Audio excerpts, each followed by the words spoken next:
People wake up in the morning, they begin to think about their problems. Those problems are circuits of memories in the brain. Each one of those memories are connected to people and things at certain times and places. And if the brain is a record of the past, the moment they start their day, they're already thinking in the past. Each one of those memories has an emotion. Emotions are the end product of past experiences. So the moment they recall those memories of their problems, they all of a sudden feel unhappy, they feel sad, they feel pain. Now, how you think and how you feel creates your state of being. So the person's entire state of being when they start their day is in the past. So what does that mean? The familiar past will sooner or later be predictable future. So if you believe that your thoughts have something to do with your destiny, and you can't think greater than how you feel, or feelings have become the means of thinking, by very definition of emotions, you're thinking in the past. And for the most part, you're going to keep creating the same life. So then people grab their cell phone, they check their WhatsApp, they check their text, they check their emails, they check Facebook, they take a picture of their feet, they post it on Facebook, they tweet something, they do Instagram, they check the news, and now they feel really connected to everything that's known in their life. And then they go through a series of routine behaviors. They get out of bed on the same side, they go to the toilet, they get a cup of coffee, they take a shower, they get dressed, they drive to work the same way, they do the same things, they see the same people, they push the same emotional buttons, and that becomes the routine, and it becomes like a program. So now they've lost their free will to a program, and there's no unseen hand doing it to them. So when it comes time to change, the redundancy of that cycle becomes a subconscious program. So now, 95% of who we are by the time we're 35 years old is a memorized set of behaviors, emotional reactions, unconscious habits, hardwired attitudes, beliefs, and perceptions that function like a computer program. So then a person can say with their 5% of their conscious mind, I want to be healthy, I want to be happy, I want to be free. But the body's on a whole different program. So then how do you begin to make those changes? Well, you have to get beyond the analytical mind, because what separates the conscious mind from the subconscious mind is the analytical mind. And that's where meditation comes in, because you can teach people through practice how to change their brainwaves, slow them down. And when they do that properly, they do enter the operating system where they can begin to make some really important changes. So most people then wait for crisis or trauma or disease or diagnosis. They wait for loss, some tragedy to make up their mind to change. And my message is, why wait? And you can learn and change in a state of pain and suffering, or you can learn and change in a state of joy and inspiration. And I think right now, the cool thing is that people are waking up.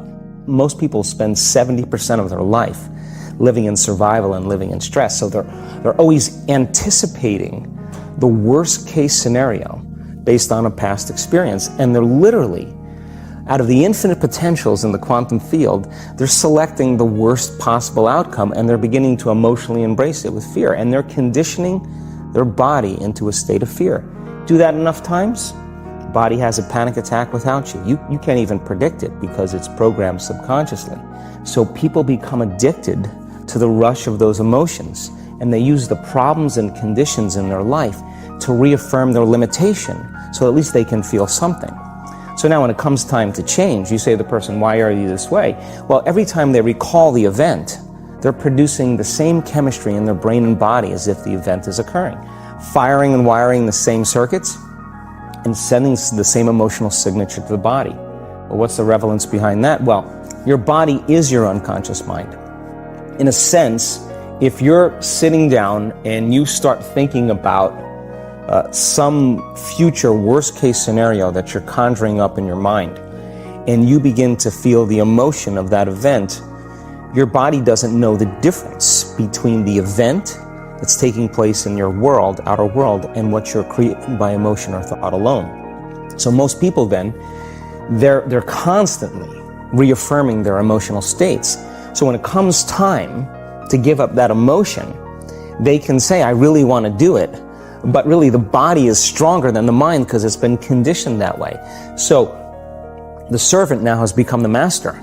And the person, all of a sudden, once they step into that unknown, they'd rather feel guilt and suffering because at least they can predict it. Being in the unknown is a scary place for most people because the unknown is uncertain. When people say to me, well, I can't predict my future, I'm in the unknown, and I always say the best way to predict your future is to create it. Not from the known, but from the unknown. What thoughts do you want to fire and wire in your brain? What behaviors do you want to demonstrate in one day? The act of rehearsing them mentally, closing your eyes, and rehearsing the action. Rehearsing the reaction of what you want, or the action? The action of what you want. By closing your eyes and mentally rehearsing some action. If you're truly present, the brain does not know the difference between what you're imaging and what you're experiencing in 3D world. So then you begin to install the neurological hardware in your brain to look like the event has already occurred. Now, your brain is no longer a record of the past. Now it's a map to the future. And if you keep doing it, priming it that way, the hardware becomes a software program. And who knows, you just may start acting like a happy person. And then I think the hardest part is to teach our body emotionally what the future will feel like ahead of the actual experience. So what does that mean? You can't wait for your success to feel empowered. You can't wait for your wealth to feel abundant. You can't wait for your new relationship to feel love, or your healing to feel whole. I mean, that's the old model of reality, of cause and effect, waiting for something outside of us to change how we feel inside of us. And when we feel better inside of us, we pay attention to whoever or whatever caused it. But what that means then is that from the Newtonian world is that most people spend their whole life living in lack, waiting for something to change out there. What do you mean the Newtonian world? The Newtonian world is all about the predictable. It's all about predicting a future. But the quantum model of reality is about causing an effect. The moment you start feeling abundant and worthy, you are generating wealth. The moment you're empowered and feel it, you're beginning to step towards your success. The moment you start feeling whole, your healing begins. And when you love yourself and you love all of life, you'll create an equal. And now you're causing an effect. And I think that's the difference between living as a victim in your world, saying, I am this way because of this person or that thing or this experience. They made me think and feel this way. When you switch that around, you become a creator of your world, and you start saying, my thinking and my feeling is changing an outcome in my life. And now that's a whole different game, and we start believing more that we're creators of reality. And most people, when they have a thought, they just think that that's the truth. And I think one of my greatest realizations in my own journey was, just because you have a thought doesn't necessarily mean it's true. So if you think 60 to 70,000 thoughts in one day, and we do, and 90% of those thoughts are the same thoughts as the day before, and you believe that your thoughts have something to do with your destiny, your life's not going to change very much, because the same thought leads to the same choice leads to the same behavior creates the same experience, and the same experience produces the same emotion. And so then the act of becoming conscious of this process to begin to become more aware of how you think, how you act, and how you feel.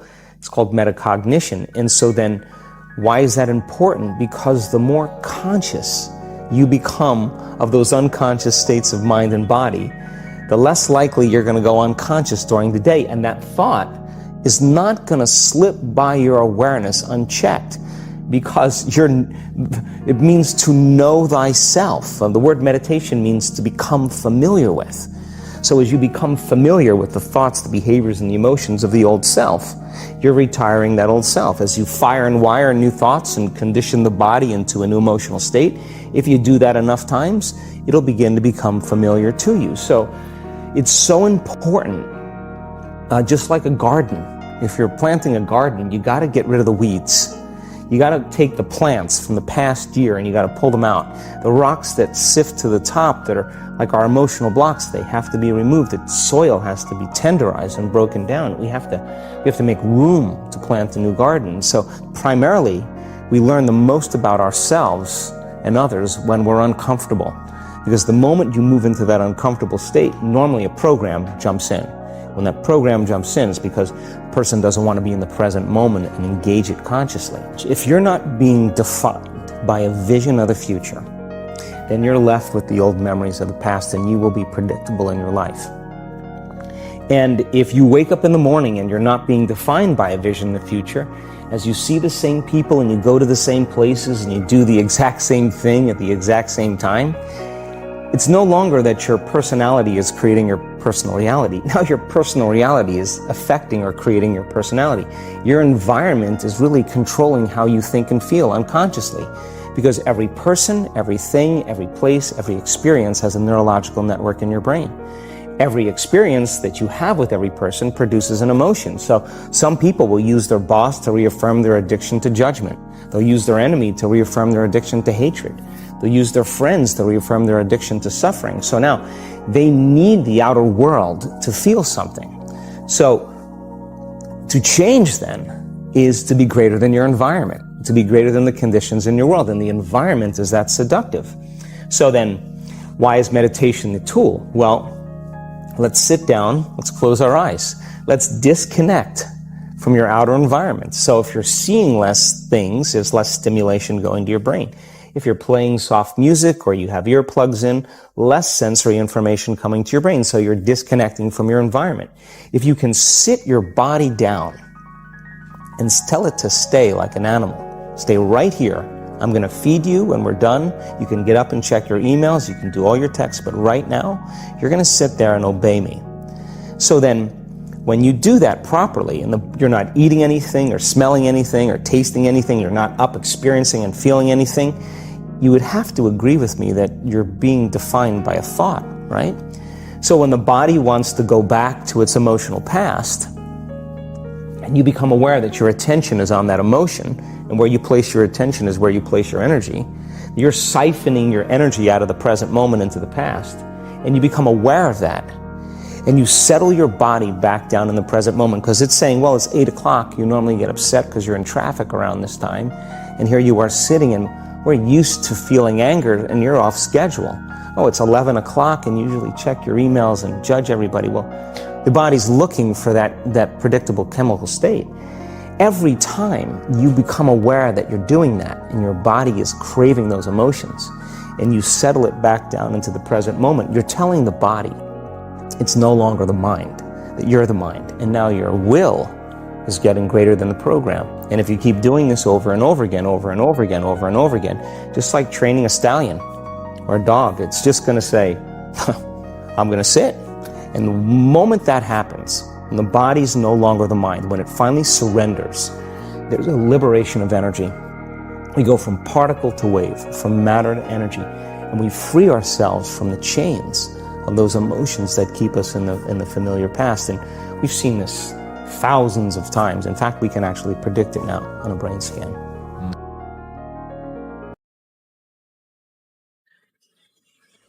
They begin to think about their problems. Those problems are cross memories in the brain. Each one of those memories are connected to people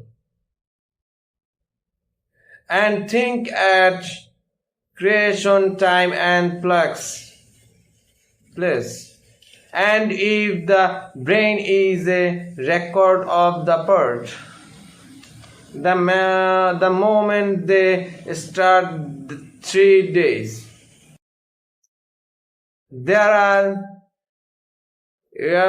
think in the past. Each one of those memories has an emotion. Emotions are the end product of past experiences. So the moment they recall those memories of their problems, they all of a successful and unhappy. They feel sad, they feel pain.